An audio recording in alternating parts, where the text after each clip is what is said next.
Hello everyone and welcome to Rebelway. My name is Saber, and today we're going to dive into Karma in Houdini 19 and cover in depth all the render settings available and learn how to efficiently tweak them to produce a fast and high quality render. So let's get started. So for me to be able to communicate everything I know about Karma, I've decided to create multiple wedges, many wedges, testing every single parameter available that has effect on quality and render time, obviously. And we're going to go through every single one of them that is driving the quality of the noise and the render time. I'm going to test it in a cohesive way, and then by looking at the final results, we're going to be able to make detection and understand what each setting is doing to the render time and the quality. Now, I'm also going to explain how they work and what they do in details, but this workflow of wedging is something that we always do with effects. To learn about something new or to learn how something affects the sim, the quality, you just run multiple wedges at different values. And let me show one quick example here. So this is one of the wedges, and in this case I'm testing the first main control, which is the pixel sample. So I have it go from 1, 2, 4, 8, 16, 32, 64, all the way to 2048, and I'm only rendering this segment. So instead of rendering the whole image, which I'm going to show in a second, instead of rendering the whole image at 1920 by 1080, I just render a portion of it, and this will be enough for me to judge pretty much everything about the image. I don't need the remaining pixels. And here I've gathered all the data in Nuke. I put the stamps on the images as well as the render time. And I will show this at the end of this video how to stamp the data. And I also took a segment of the image and scaled it up 2.5 times just so that we can see the noise pattern more clearly. So this is one example, and by just looking at this, we start at a value of 1. It took 6 seconds. Next, it's gonna take 12 seconds. I don't think the render time matches here. Maybe it's the same. And then as we go, you can see the quality is getting better and better, and the render time is getting higher and higher. And again, I want to point out that everything we're going to look at except specific tests, they are done at different machines. So a single wedge is run on a separate machine. Sometimes it has 24 cores, sometimes it has 16 cores. So the render time per test is run on the same machine, but between tests it can be run on different ones, except the final one where I need to wedge, let's say 2K versus 4K or 256 or 3 bounce. I can specify them to run on a specific machine. So this is one of the example, and then after doing all these wedges, I can have a pretty good idea, or I can have a really good preset for what the settings should be. And I know exactly that I'm not paying anything else, or I'm not doing any extra calculations. So this is one of the final renders. Obviously there's a few flickering, but looking at this coming from Houdini with 3 bounces and being able to render this in HD, I think it's pretty cool. There's also depth of field happening here. So there's lots of potential in Karma. All right, so that's that. Let's take a look at the project. And this list, we will go over it. You don't have to memorize it, but that's what we're going to be doing. And we're going to go over each one of them and take a look at the settings. So this is a project, and this scene is from 3drender.com. It's called the Natural Museum, and this is how it looks like. Now, I took this scene because it's a quite complicated topic, and it has lots of opening. So we're going to have lots of indirect illumination. It's an interior scene, but it's not just a light coming from a window. It's coming from many openings. So for example, all this is open, and then there's other windows. I took off all the glass. I just wanted to have something with reflection and diffuse. So that's what we're going to be using. And then I have a camera. I think this is just repositioning. No, I don't need this one.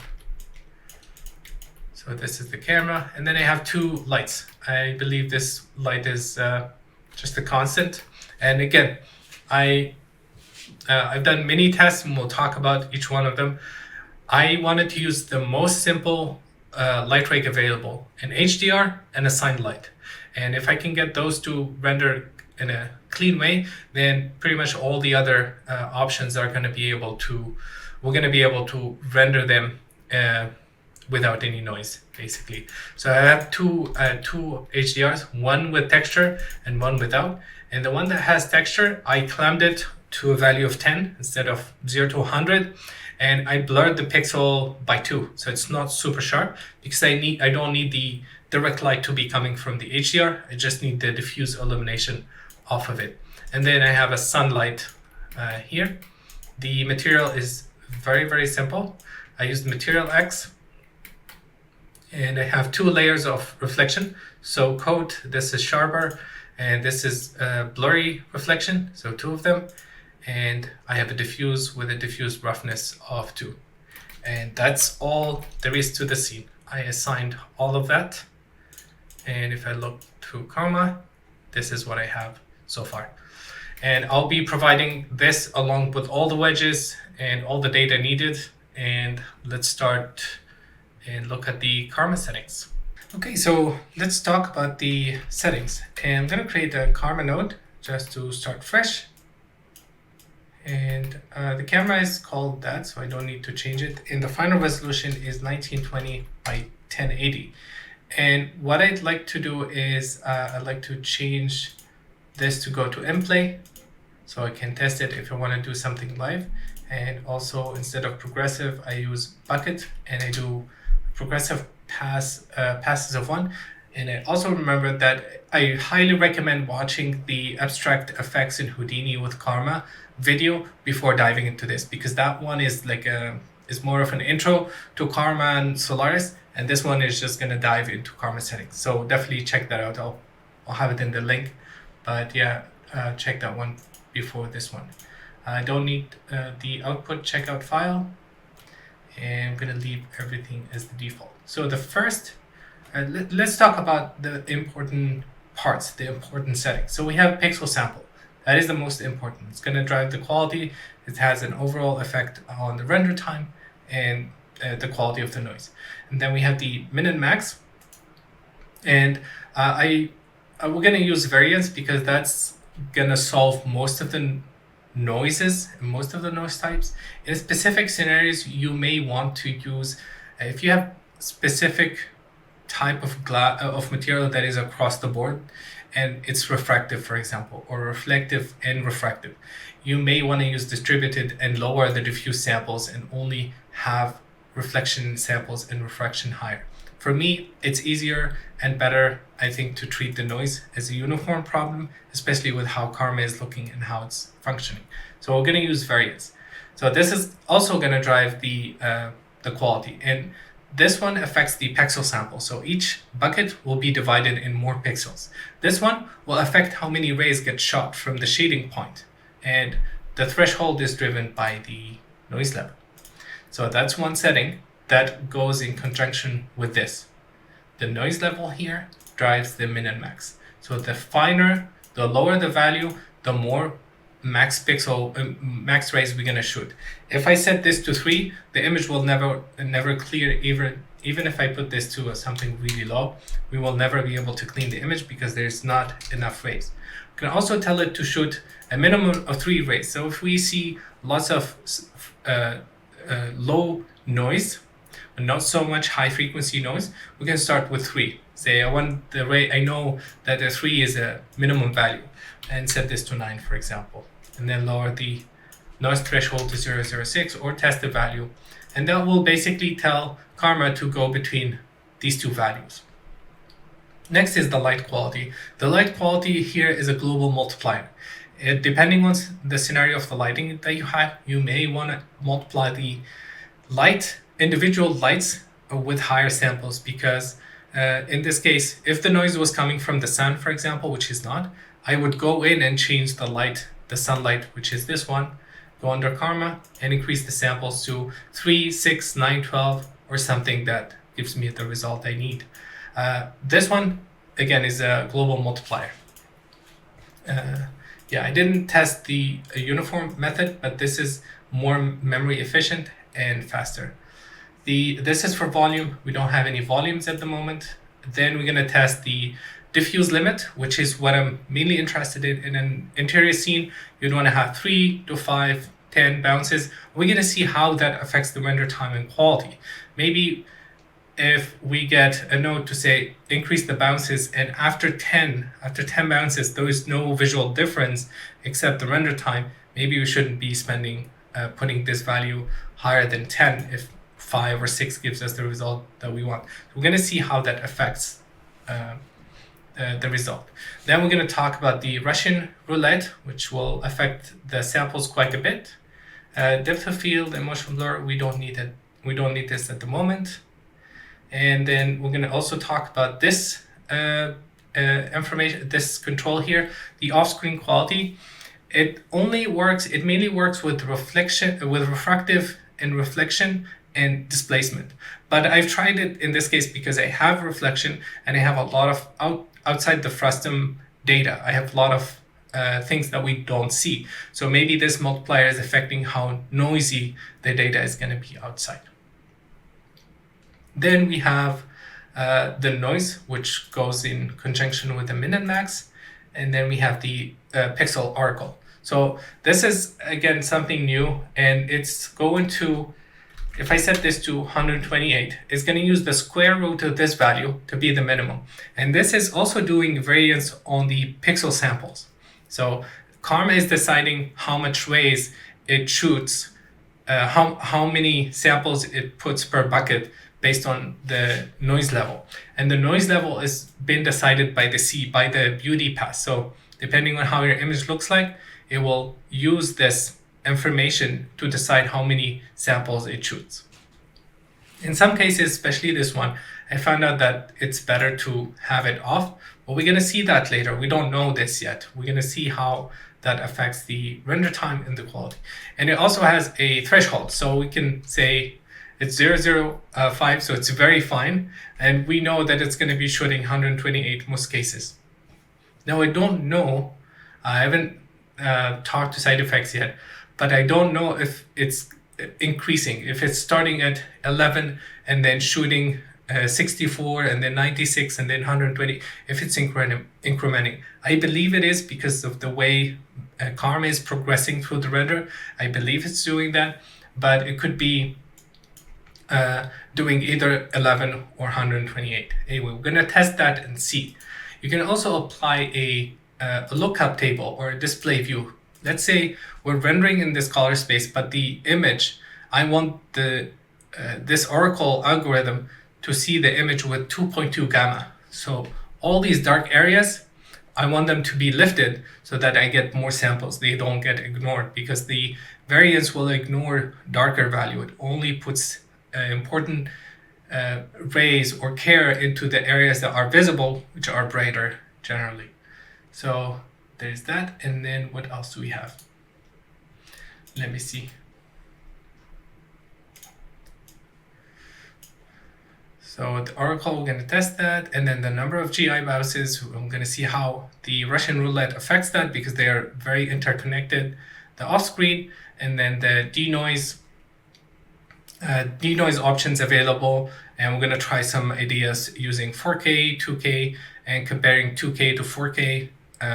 And the render times. I'm going to also create a lighting that uses area lights only because in interior scenes, it's best to have area lights that are placed on the windows to make the render less noisy and more efficient. This is what you do with these types of renders. Having a dome light is really hard problem to solve and clean the noise for if the light is coming from everywhere. So having it unified or defined in certain areas helps a lot. So we're going to do a test on that and see how it affects the quality. We're going to take a look at a denoised version of a 4K denoised version, a 2K, and then a quick test with GPU, and then some lighting techniques, the upscale technique, which is linked to this as well, the denoise, and the lens shader. I'm going to show all of that. All right, that looks like another overview, but let's take a look at the first parameter, which is the the pixel sample. So this is the first one, and we can see that starting with 1 we have 6 seconds.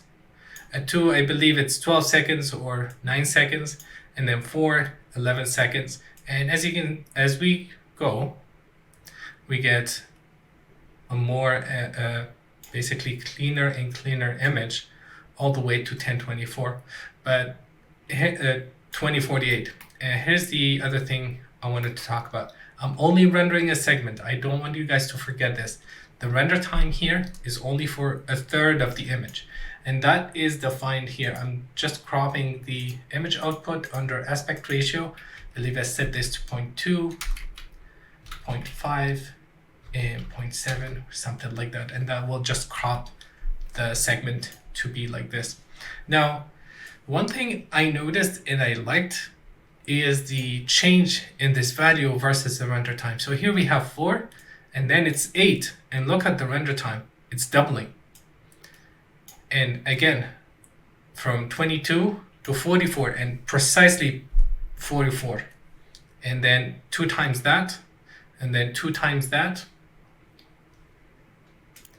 and it keeps going to increase following this scale. And this is something really important because it's predictable. I can say at 8 pixel samples I get 22 minutes, and then for final quality it's going to be 4 times that if I need 64, for example.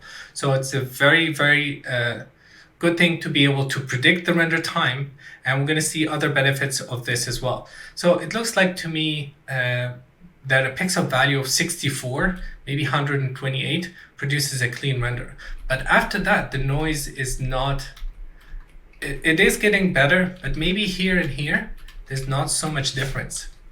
256 and 512, and then 1024 and 2048. So it looks like we're not getting bigger difference with these values, but the render time is going, so it's shooting the rays, it's doubling every time. So the rays are going up, it's doing something, but the final result is not changing. So this is a great thing because I know that 64 is going to be enough, maybe 128. And with this workflow, you definitely have to use the denoise. So 128, if we run it through the denoise, it's going to look clean like I showed in the final render. So this is our first control. And I'm hoping that you guys learned something. I'm going to go over the remaining settings a bit faster, just so that we don't take forever to finish this. Okay, so I've done another test, and what I've decided to do in this case is start in the reverse. And I've tweaked the settings to give me a very clean render, and I've used the higher min and max. I believe it was not the same as the previous example. And just to clarify, these 3 points are not a render flicker. It's not a firefly. It's an actual point in the render that came with the mesh, and I didn't delete it. I just thought at first it's a firefly, but it's not. It's part of the mesh, so there's nothing here that we have to fix with the settings. I just have to delete those points.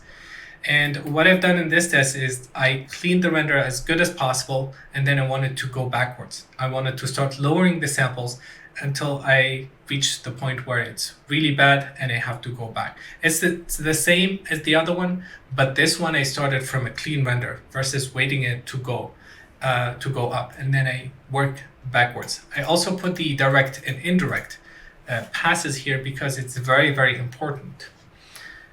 Now in Arnold and PRMan, and I believe other engines as well, if your direct pass has noise, the indirect will always have noise. And so the first thing to do is to turn off any indirect bounces and start focusing on getting a as clean as possible direct light. Because if this pass, let's say here, has noise in the shadow, that noise, then we have an indirect bounce, the noise will simply explode. It will continue spreading in all the other passes, and there's no way to clean indirect illumination if you don't have a clean pass. So I wanted to show that here, and it looks like at this setting we have a nice clean direct pass as well as a cleanish indirect pass. It's not perfect, but it's good. And we are at 30 minutes render time, and then I started reducing this by half. Like instead of going the power of 2, I just do the square root of that, divided by 2. So 128, 64, and I do feel that 64 may be good enough for us to denoise and be able to use. But 128 looks better. So I think at 10 minutes, it's a good render time. And again, this is only a portion of the image. And you can see the direct is clean. This is clean. And then as we go lower and lower, you can see it's getting noisier and noisier. And on both of them, the noise on both passes, the direct and indirect, is very, very linked. All right, so the next option, the next setting we have is the min and max. So the min ray, let's take a look for the min first. And what I do is I lock all the other settings. When I wedge a parameter, when I change one, I lock all the other settings. So in this case, I lock the samples at 64, I believe, the pixel sample, and then the max ray at 10, and I only change the min value. And by doing so, I don't see any change happening in the image. And this was quite surprising because I expected, maybe there's a bug in Karma currently, but I expected the render to get cleaner and cleaner based on how I think it's working. But it looks like even a value of min 10 is not pushing every point to use 10 and 10. So, and I also used a 0.05 noise. I used a 0.01 noise threshold, which is the default. So maybe that affected it. But it looks like I'm fine with 1, especially that the render time is the same. So we'll just keep it at 1. And that's what I've been doing. Keep the min ray at 1. So let's see how the max is going to affect the render time and the quality. So I increased the ray to 3 just to have something higher than 1 to be safe. And then as we increase this, as we continue increasing the value, you can see the render time is going up, but it's not going in a crazy way. It's not exploding. Going between 12 to 16, the render time is not exploding like 2 or 3 times. So it feels like this control is actually very, very safe. Even if we have a value of 12, or 1 and 12, the render time between this and this is not that big of a difference if you look at how much rays we're shooting. So this is with 30, 31, that's the maximum. But don't remember that we have the pixel threshold. So if let's say that threshold is met, the ray shooting would have stopped anyway, even if we have 60, because that threshold is telling Karma, that's enough, I'm satisfied with the variance between the pixels, we're good, stop shooting. And it could be the case why this is so safe and it's not exploding. So I think a value of 9 maybe would be a good point here, and have more pixel samples to clean this noise. But the other thing that I realized when doing this is that even if we go to all the way to 31, the render time changed quite a bit, but I still feel that the image is not clean enough. I feel that the pixel samples are gonna do most of the cleaning. So what I did is I decided to use a save value, which is the default, 1 to 9 or 1 to 7, and rely on the pixel samples, increasing the pixel samples and playing with the thresholds to get the render to clean. All right, so then I did the other test, which is very similar, but it's reversed. I know it may not make a lot of sense, but it does. If you start with a clean and work backwards, you can see how a very clean, unoptimized render, you can see how low you can go and what kind of quality you get. The other one, we're just relying on that control to clean the image. Whether it's going to clean it or not, we don't know. But in this case, I started with a clean image. So I've done probably pixel samples is higher, and I have all the files for you guys to look at so you can see the settings. And I've included the AUV, so I have the sun separate and the sky dome. It's not all the renders, but it's when it's available, I put it here. And this is just AUVs, there's nothing here. And you can see with samples of 12, and if we start going backwards, the difference between this and this, it's not that big in terms of noise, but the render time is quite different. Like from now, we're basically saving 5 minutes. So we don't have to go all the way. The conclusion is we don't have to go all the way to 12 to produce a clean render. We can get something clean, maybe even 7 is good, or 8. So that's why I do these reversed, because I start with a final result and then I work backward. Okay, let's take a look at the next important setting. So we've done playing with the min and max, and we've done some tests with the pixel samples. So the next thing that still drives these two things is the noise threshold. And so what I've done is I did a wedge, obviously. And this is the min and max, 3 to 12. I just used a high range to give Karma enough room to go between these two ranges. I didn't want to limit it. And then 128. And the render time at the moment is 8 minutes, and I lock these. I don't change them. The noise threshold, noise level is very high. The 0.1 value is very, very high. And the default is 0.01, but I wanted to see how that affects pretty much everything. And as I start going down, you can see between 0 and 0.1, let's see. Sorry, between 0 and 0.1 and 0.02, there's not so much difference. Before we get here, all this is the same, and the noise is the same. So the threshold this control is very, very fine. So a value of 0.2 is very noisy. You can see that already. Then once we start going below that, again, this is particular to this scene. Once we start going below that, you can see the render time is exploding. But this is dangerous. This is a dangerous setting because look, 0.15 and 0.01, and look at the render time, 5 minutes difference. Obviously it's cleaner, but it's different. And then beyond that, look now, if we start going below the default value in Karma, you can see that the result is not getting cleaner and cleaner and cleaner. It's not super, super clean. We are grinding it, like we're going super low right now, but all I see is the render time exploding. So to me, it feels like a value of 0.01, maybe 0.06 tops is a good range. And again, this value is very, very sensitive. So I think 1.5 to 0.6 is a good range. But I was quite surprised that at this level, I'm not seeing any difference. And the reason for this, pardon me, regardless of how low the value is going to go, there's a max. There's a maximum of 12 samples that we can shoot. So even if Karma is not satisfied with the variance, it's not going to have any ways to shoot anymore. So that's why we're not seeing any difference.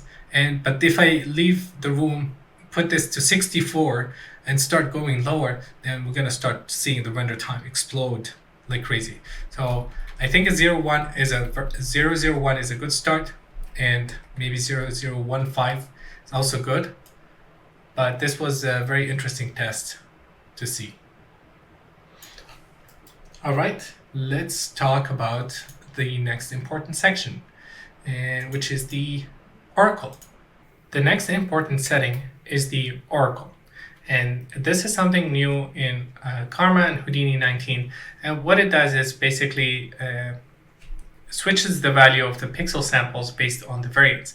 And this happens when the render is still progressing, when Karma is still refining the buckets over and over, it can play with the min and max. And so the way it works right now, it has this expression that calculates the square root of this value. So 128, the square root of that is 11, and it's analyzing the plane, the beauty pass, to determine its noise threshold. And it has a variance value to tell it how sensitive it's going to be, similar to the noise threshold. So first of all, I need to test what this does on and off first, because we have it. We can turn it on and off. So this is with it on. The render time is 11:57, and again I have direct and indirect. Then off, it's 12:43, but it's a bit noisier, not so much. So I'm not saving a lot with this, and I think because this scenario, this lighting scenario, is quite complicated. We have lots of indirect lighting. It's an interior scene, so we don't have an area that is, let's say, a flat wall with white texture on it that is getting hit directly by the sun and something else being shaded. So everything is being hit by indirect rays.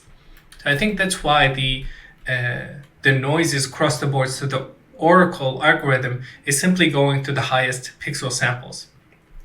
That's why the render is not that different.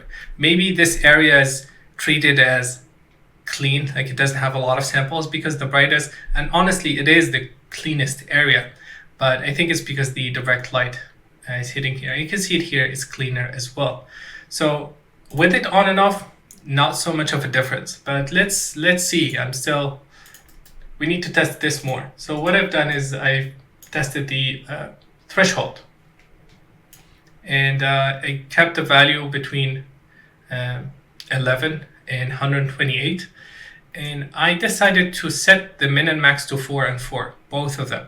So it's locked. I didn't want any variance, other variance. I do think it's doing something. The Karma is still deciding how many rays it shoots, because my intention is to lock it and only have the variance from the pixel samples. So I started with a value of 002, and then I'm gonna work all the way down to 0.001. And at this point, if I go all the way down, first of all, looking at the quality, not so much difference. I don't see, let me show the frame.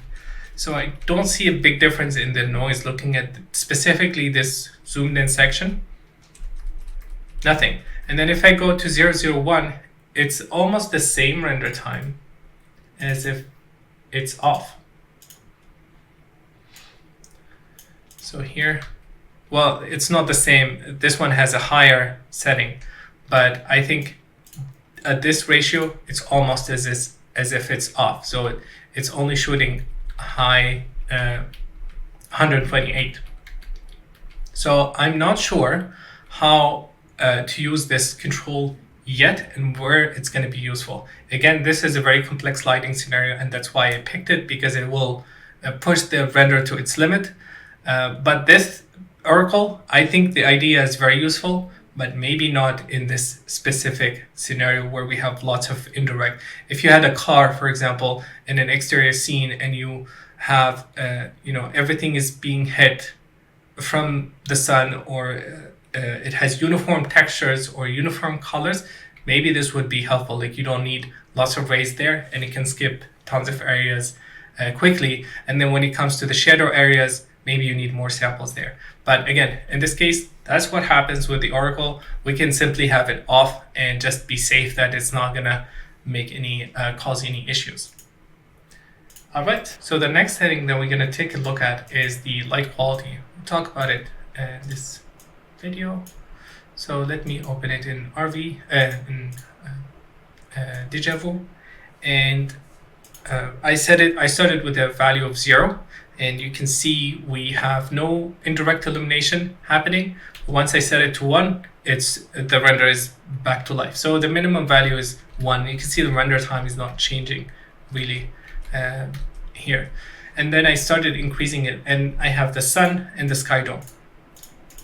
And most renders, they have a much easier time solving noise on direct lights, like a point light, area light, disk light, and sun distant light, versus a sky dome. Sky dome is always harder to solve the noise for, especially if it has a texture. So let's keep going, and I have a zoomed in section here, and as you can see, even going all the way to 15 does not change anything other than the render time. I don't see this changing. I think it's just the seed changing. So if I pick between the first and last, I don't see a huge difference other than the render time. So I think keeping it at a value of 1 and trying to solve the noise with other settings like the pixel samples and the noise threshold is a safer route to go through. There's also a very, very important parameter that may affect all our testing that I'm going to talk about later, but more in the indirect lights. So it could be that all of this is coming from the indirect light and our direct light has always been clean anyway. So yeah, the light quality, not something to worry about so much, but we can always play with that, a value between 1 and 3. Let's see.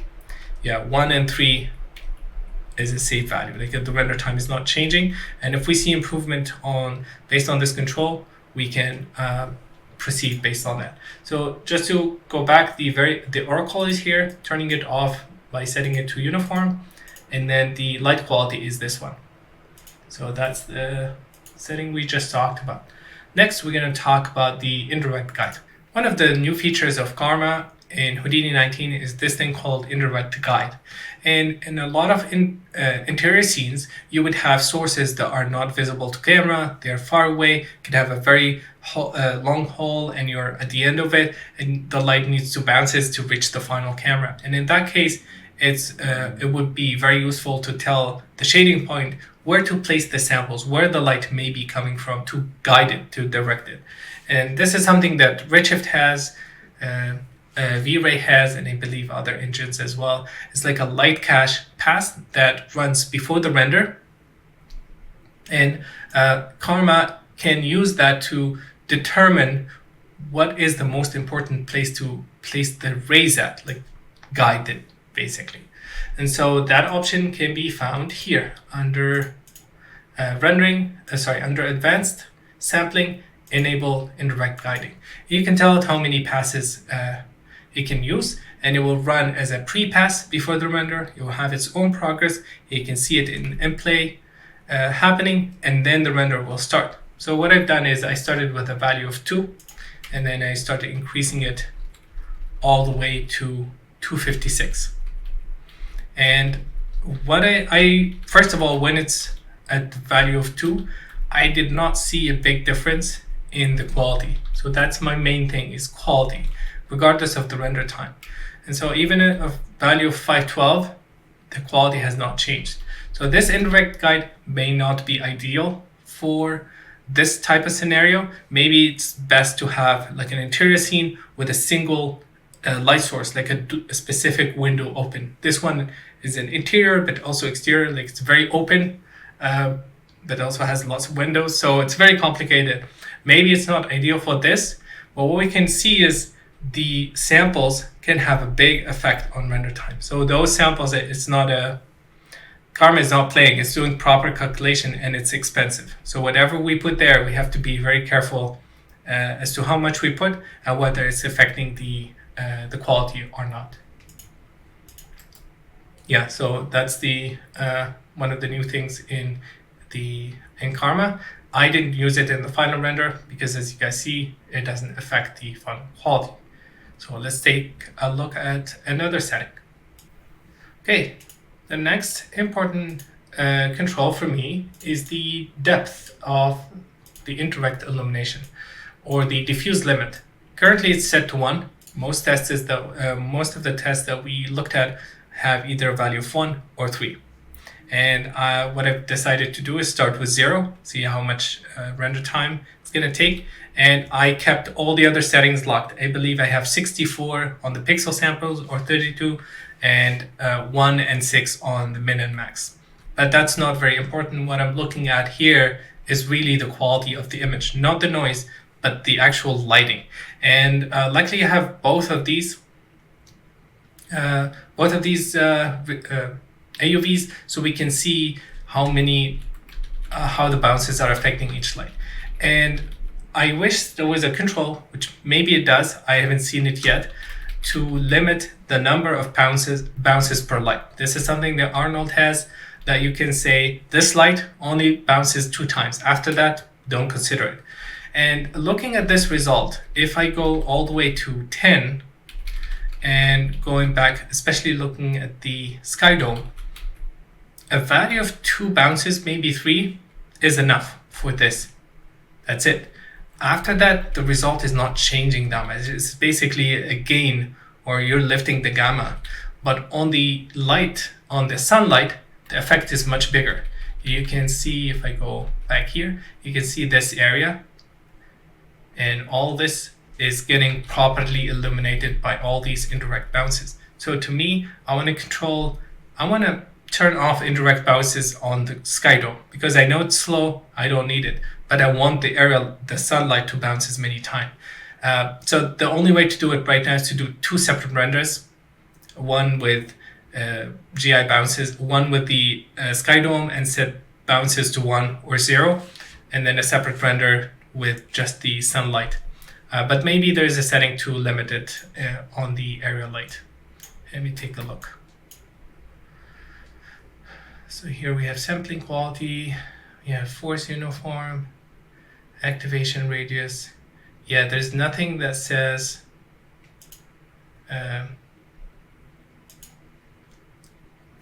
bounces, and this I'm not so sure it contains 1 either.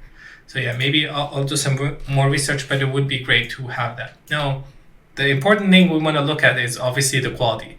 And looking at this, maybe after 5 bounces, we are not seeing any difference.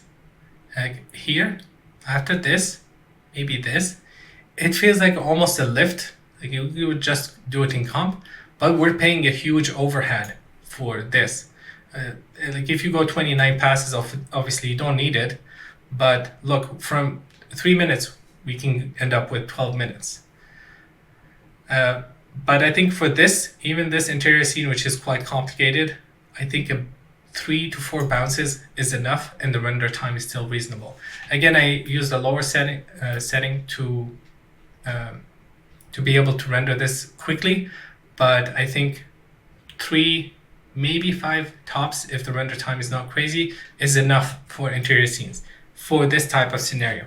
Other cases may require more.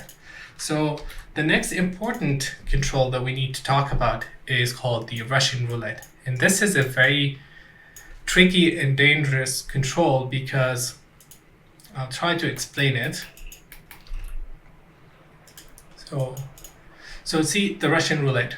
What it's doing is it's set to a value of 2. And in many of my tests, I've set this to a value of 100. Now, why is that? Well, the way the Russian roulette works, let's say I have a value of 128 on the samples, or a value of 128 on first bounce. The second bounce will still have a value of 128. But then, if this set to 2, the Russian roulette is going to kick in. And what it's going to start doing is it's going to start chopping off the samples every single bounce. So the third bounce is going to have maybe 90. Third bounce. The fourth is going to have maybe 60. And it's going to keep reducing this number all the way to nothing. And this is dangerous, because if I increase my value here to 10, and this Russian roulette is kicking in on the second bounce, then it doesn't matter how many samples I shoot, they are getting destroyed by the Russian roulette. Now, it's not destroying unimportant bits, it's only destroying things that are not necessary for the quality of the second and third bounces. But to be able to do this evaluation without anything interfering, that Russian roulette needs to be off. So that's the next thing I have. I will show you a test. And right now it's set to 7, and I'm gonna go down. So 7 means it hasn't kicked in yet. And look, I have min and max 1.9, and I have 6 bounces of GI. And I put, on purpose, put the Russian roulette to 7 So I didn't want it to kick in yet. And look at the render times, 45. And then if I go to the next frame, it's 43. So the Russian roulette, I believe, has not, it has kicked in because the render time has changed. But we need to be very careful with the quality now. 5, the Russian roulette has worked on 2 bounces. It's gonna work on 3 bounces, and then 4 bounces, and now it's starting from the second bounce. And you can see the results getting noisier and noisier. We haven't changed the samples yet, but the render time is changing. So the render time is changing quite a bit. And I think on an interior scene, it's very, very important to use the Russian roulette, because after the second bounce, the rays are not that important to the image. And maybe here, maybe a value of 3 is good. But look, if we have it at 45, again, the render time is very high and we haven't changed any of the bounces yet. So being able to render this at in 20 minutes versus 45 minutes is very important. Yes, we're reducing the quality, but yeah. So the other thing is, if you set it to 0, the Russian roulette will kick in very, very quickly, which means it will produce more noise and will start chopping off rays. And even if you increase the samples, that will not be reflected because it will be working against you. So it's best to have it start at a value of 2 or 3. So that's what the Russian roulette does. Most settings, most wedges I did, I have had this at a higher value, so I can evaluate the pixel samples and the min and max and other things without the interference of the Russian roulette killing my samples. Hope you guys find this useful. Let's continue to learn some more stuff.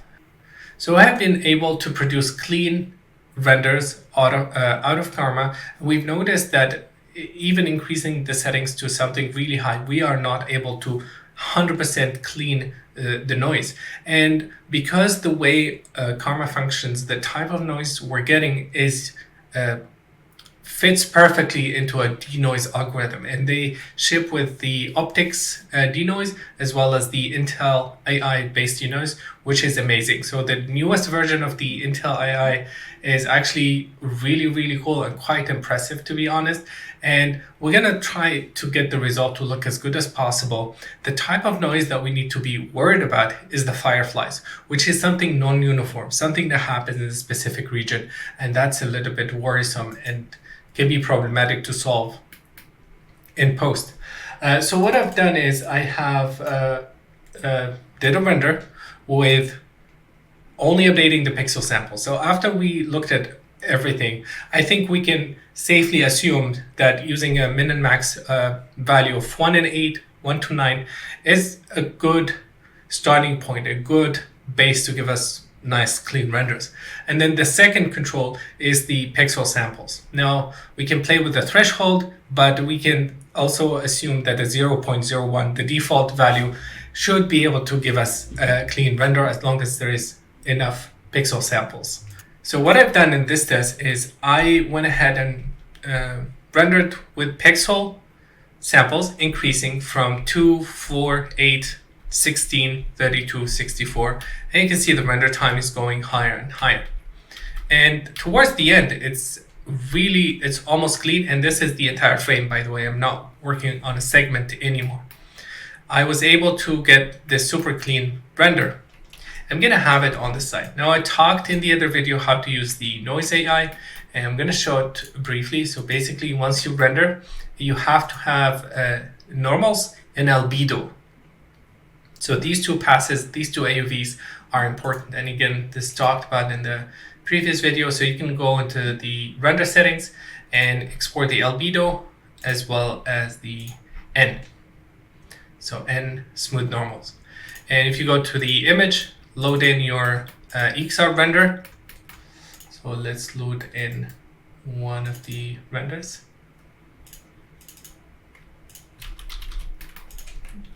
Using file node, and let's switch to a comp view. So this is the render, and I'm going to use a denoise AI node, and obviously I have N and albedo. I'm going to drag and drop this and boom, we have a super clean render. This is the input and this is the output. And this is how I think side effects expects us to use Karma. I don't think the goal is to produce a super clean render out of the box. So the cool thing, if you want to denoise AVs as well, which works nicely, you just type in a star here and it will go and denoise all of them. And the denoise process is quite fast. You can see it's already done. It takes a couple of seconds per frame. All right, so what I've done is this. Let me check. Yeah, so I've rendered this with pixel samples, and what I did is at the same time I run a denoise process on them. So this is my render, and I'm gonna open the denoised version. Just a second. That would be denoise 2K stills. So this is the denoised version, and so I put the same setting, but this result is the denoise result. So this is matching to this one. Okay. So after denoise, this is what you get from that low res settings. And again, this is the input and this is going to be the output. So here I left everything, but there's no preview. I should probably have done that. So the first, with only 2 samples, you can see we're not able to reconstruct the image. And this is going to flicker a lot when we start moving the camera. So that's another equation we're going to talk about. So then 4 pixels, 8 pixels, 8 pixel samples, 32 and 64. And I think at 64, we're producing something really clean. At 128, it's perfect. Like there's no issues anymore. And again, if we compare it side by side, this is the original, and this is the cleaned up version. So the reason I did this test this way is to see how low I can actually render the image and still be able to get a good result. Now, this one does not have textures, and with or without textures, because of the way the albedo works, it's not going to affect the textures. We will always get clean textures. Now, what we can lose is the detail. Obviously, you can see how it's smudging all this geometry details here, and as we increase the resolution, it's getting sharper and sharper. And so I think 128 for final would definitely be enough for this type of scene with the denoise. Okay, so one more idea is that I know Pixar and other studios are doing is to render, instead of HD, you render at a higher resolution. You render at 4K. You do the denoise at 4K, but then scale it down. Okay, so because I'm spending, let's say I'm producing an HD image in 15 minutes. Okay, so let's say I have 1920 by 1080 in 15 minutes with 64 samples. I will answer this to you guys. So 2K is going to be 3840 multiplied by 2160. And if we want to get the same render in 15 minutes, we need to divide 64 by 4. So we need to use 16 samples. This and this will be exactly the same render time. And this is something amazing in Karma. And so what we're doing now is we're scaling the render. We're rendering 4K, denoising that, and then scaling it with the same render time. The only overhead is going to be in the disk space, because the 4K is going to be heavier. And I have proof of that. So here I have a 2K render, the default that we did, with 8 samples. This is the same, and run through the denoise. This is the same render, 4K, with 2 samples, and look at the render time. It's identical. Impressive. But with the 4K, if I now zoom in, it's going to be cleaner, or it's going to have more details than this. But again, I'm rendering the same render time. So if I go to 16 and I align them so that the render time always matches, if I start going through, you can see the render time is the same. But for HD to produce a clean result, we need to use 64. On 4K, we need to use 16. But this is where the difference is going to happen, is when you start rendering with 16, look at this area, for example, and look at this, much sharper, day and night. So we're able, with the same render time, to produce a much cleaner image that would have taken much longer to get. And I don't have, unfortunately, I mean, I do have it. 1 second. So I want to show the full render, because this area where the skeleton is a huge difference. Let me go through this. And this is with 64 samples, so that's 2 hours. Let's look at this 15 minutes. So this versus the denoised result. And let me open that. So denoise 2K versus this.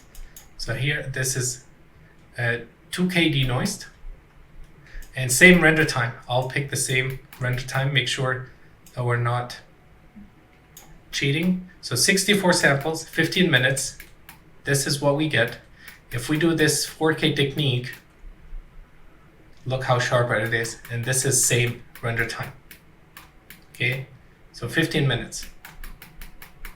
Maybe it's a bit complicated. I mean, let me know if you guys find this complicated. I'll try to clarify it a bit more. But yeah, you render 2x the resolution, you denoise, but we didn't spend more time because we lowered the samples. And then when you down-res it, you get more resolution, more details. And it's gonna hold a lot more details everywhere. All right, so that's really it. It's a workflow. It still needs to be explored to render 4K with the same render, but we're gonna take a look at rendering a sequence and see how that's gonna look like. So all this is great on still frame, well, we need to see it moving. So that's another factor that we need to take into consideration.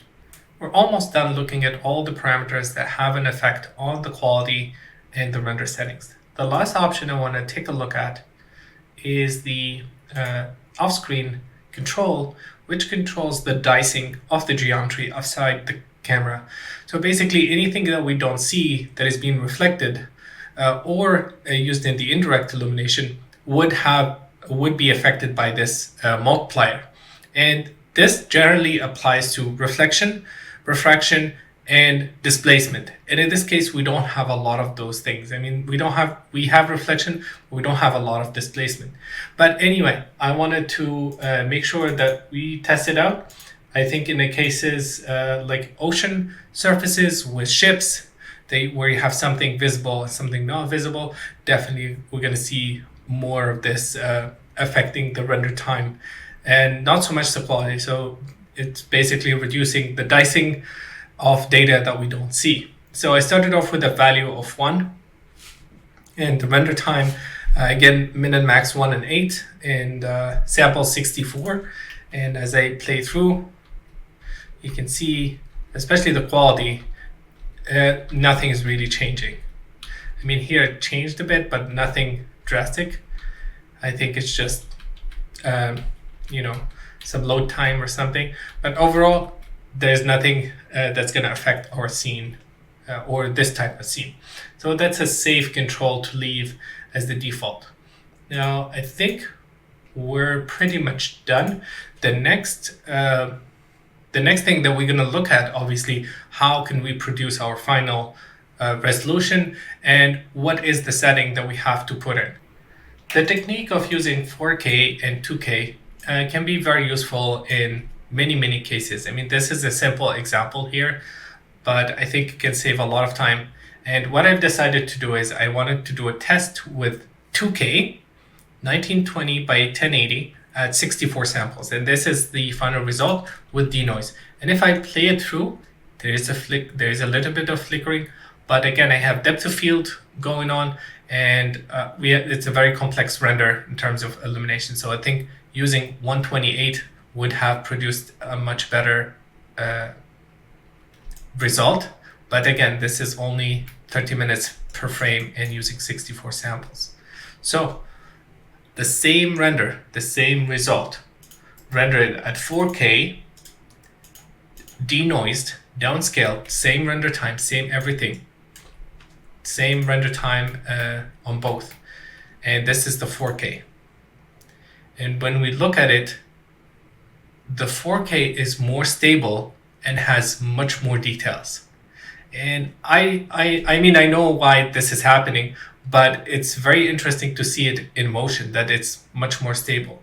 Now, there is flickering on both, but again, the original render, which I need to show, is very, very noisy. So give me a second, I'm gonna find the original render. So if I go to out,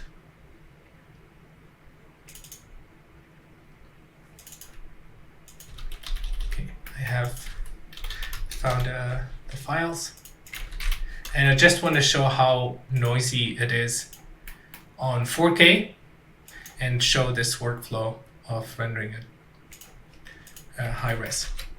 And this only works because of the type of noise Karma produces. So this is the 4K using 16 samples, but then if we do this, if we denoise it,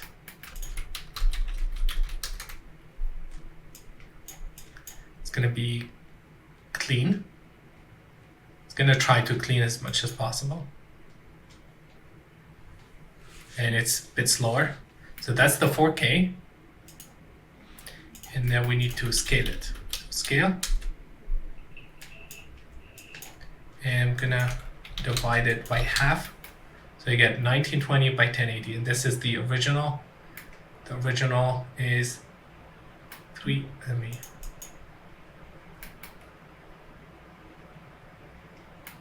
it's 3840 multiplied by 2160. So that's the 4K. Then if I scale it down, boom, that's my render. And again, there's flickering, but actually this is a very low res version.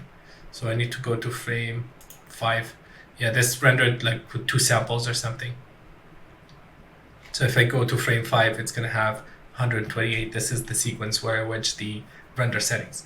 And boom, there you go. Super clean, super sharp details, and I think it's gonna be great.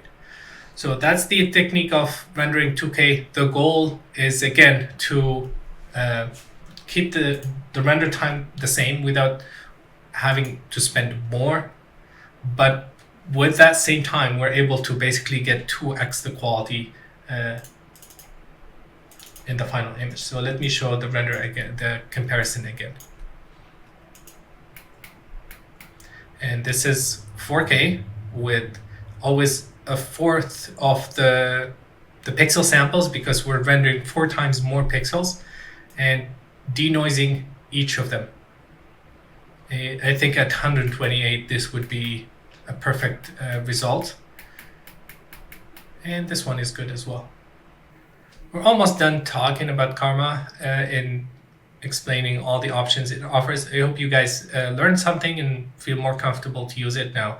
And I wanted to talk briefly about the GPU, the lighting techniques, the area lights, and the lens shader, and just various topics. So the first thing is the GPU, and there's nothing crazy here. We just increase the, change this to XPU and hit render. But we need more samples. Let me take a note so I remember this.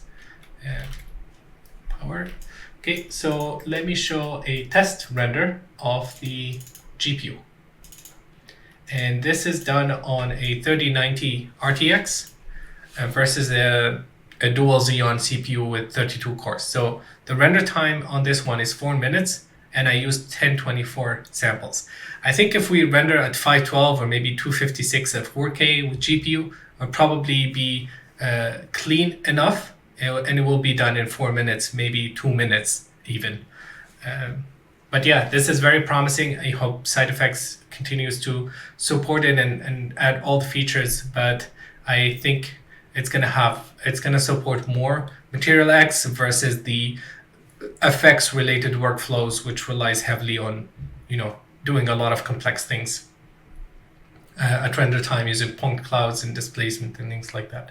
So that's the GPU. I don't have a big comment. I think all the settings that we talked about are not so applicable to this. So once you switch to XPU, you only have this one, and then the lighting samples, and then the diffuse limit. So the main controller is here, and you have to increase that. And it's a progressive rendering. Cool. The next topic I wanted to talk about is using area lights. So instead of having environment light, what if we place area lights? And let me turn off depth of field. So I placed area lights around this and turned off the environment dome, because this is supposed to be faster in some cases. Maybe it needs to be built in a specific ways, or yeah, but I've done that with 4 area lights basically and the same sunlight, and this is how it looks like through the camera. And I did a render. Let me pause the viewport. It's different, obviously. So this is the render with area lights. And with 2 samples, 4 samples, the render time is pretty good. It's not faster or slower. I think maybe it's a bit faster. 64 samples. We are getting a very similar noise type. But I'm not so sure that this is going to be faster in any way. Again, we're rendering a segment here. We're not rendering the final image. But looking at the noise type, I don't think, especially the indirect, I don't think this is going to be hugely different. But I do think that the direct diffuse is cleaner, so which will produce overall cleaner render. But in terms of render time, using HDR or area light seems to be producing the same quality image as well as the render time. So that's something to keep in mind. All right, what's next? Portal lights. All right, let's talk about portal lights. So when you have complex scene, it is, let me see. When you have complex scenes like this, renders like Arnold and PRMan and Redshift, they offer area lights that are called portal lights, where you place them where you want the render to focus, basically. And it helps optimize the rays so that the shaders only uses those bounding box or those domains and shoot more rays towards that. So the way it works in Karma is you have to create geometry to place the areas that are interesting for the environment light, what you want to focus on. And I placed these grids on the windows. Maybe there's a better way to do it, but that's how it's supposed to work. And then you put down a render geometry settings node. And here you scroll down and you say it is a portal, and it's going to affect all the lights. And inside the dome light, now once you go here, let me pin this, you will see a new type called portals. Let me enable it first. So if I enable this, you'll see a new type called portals, and all you have to do is drag and drop this here. And now it's being used to guide this dome or Karma to basically focus more and place more rays there. Now let's see if I have a render. Oh, I didn't save it, but I didn't see any difference. Render time quality, it was pretty much the same. So at the moment, I'm not sure how this is going to work. Maybe this case is very complicated. I think it is. So we're not seeing a huge effect, and Karma is already spending a lot of time trying to solve it anyway. So this is not saving. But I think if you had an interior with exactly one opening, that could save and improve things quite a bit. All right, let's see, lens shader. Okay, so the next thing I wanted to show, let me look through the camera and let's turn on Karma. So with the shader, with the lens shader, you have to create a matte network. And here you create a physical lens shader, and inside the camera, you go and tick on the use lens shader, and then you can drag it. Actually, you can just copy the path here, copy the path. This one, because it's a matte network, it's not a material library. And this is what I found that needs to happen. I couldn't get it to work inside a material library and dragging and drop the path here. So it needs to be explicit. And if I enable this again, and let's go to the material, let's go to the first frame. And let's go to the physical lens. We can add distortion. We can add chroma aberration.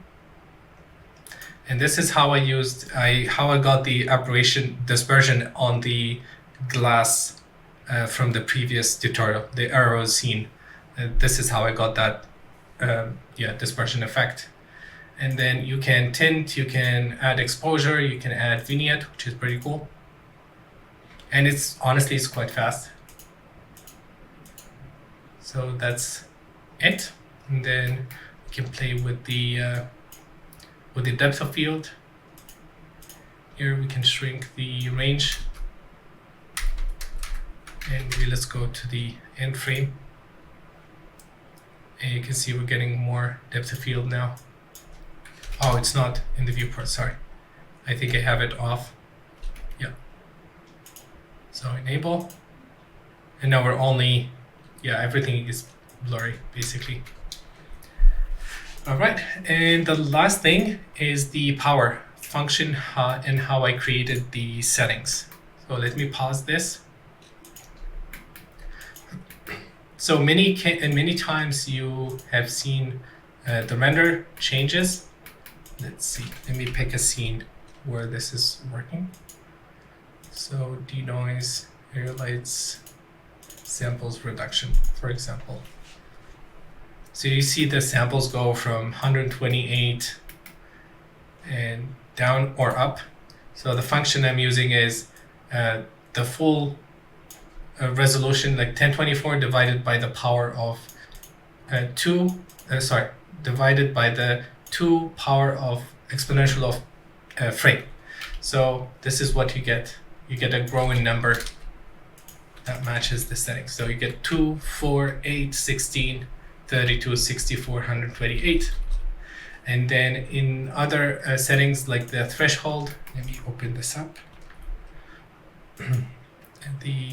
Not the Russian roulette, the off-screen, for example. The off-screen quality. I just subtract the frame number divided by 10. We go to advanced sampling, under renders, geometry. So here the off-screen is 1 minus the frame, so this just offset it, divided by 10. So the first frame is going to be 0, 1 minus 0.